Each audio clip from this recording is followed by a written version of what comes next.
Good evening, and welcome to Pakistan Today News from our London studio. I'm Victoria Lane. We begin with a sharp escalation in tensions between the United States and Iran. U.S. President Donald Trump has issued a stark warning to Tehran, threatening to massively blow up Iran's entire South Pars gas field. The statement follows Iranian missile strikes that set Qatari LNG facilities ablaze, reportedly in retaliation for an earlier Israeli attack. While President Trump insists Washington had no prior knowledge of Israel's actions, he has vowed total destruction of Iran's key energy hub if Gulf infrastructure is targeted again. Meanwhile, global oil markets remain highly volatile as fears of a broader regional conflict intensify. In a significant escalation, Iran has launched missile strikes against major energy facilities across Qatar, the United Arab Emirates, and Saudi Arabia. Emergency crews in Qatar are currently battling a massive fire at the Ras Laffan industrial complex, one of the world's most critical LNG sites. Regional officials have described the direct targeting of Gulf nations as a red line. The strikes come in the aftermath of the killing of senior Iranian figure Ali Larijani, with Tehran warning of what it calls uncontrollable consequences for countries supporting U.S. and Israeli military efforts. The Pentagon is now weighing a massive $200 billion funding request, alongside the deployment of additional military reinforcements, as the conflict with Iran enters what officials describe as a new phase. Strategic focus remains firmly on the Strait of Hormuz and Karg Island, Iran's primary oil export terminal. With nearly 1/5 of the world's oil passing through the strait, any disruption could have far-reaching consequences, potentially reshaping global energy security for years to come. Back home, Pakistan and the Afghan Taliban have agreed to a temporary pause in hostilities to mark the end of Ramadan.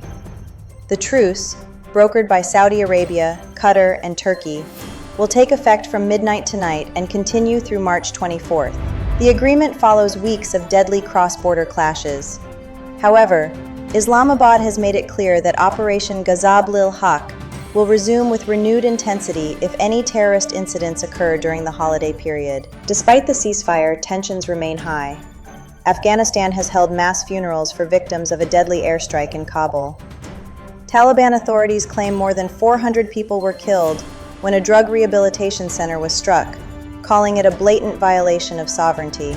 Pakistan maintains the operation targeted terrorist infrastructure used by militant groups. The United Nations has called for an independent investigation, stressing that medical facilities must be protected under international law. Now to Karachi, where a powerful overnight storm has left a trail of destruction. Clara Bennett joins us from Karachi. Clara, what is the situation on the ground? Thank you, Victoria. The situation here remains critical after intense overnight weather battered the city. At least 15 people have been confirmed dead, with dozens more injured as strong winds, reaching up to 90 kilometers per hour, caused widespread structural damage. Emergency crews are working around the clock to clear fallen trees and restore electricity to affected neighborhoods.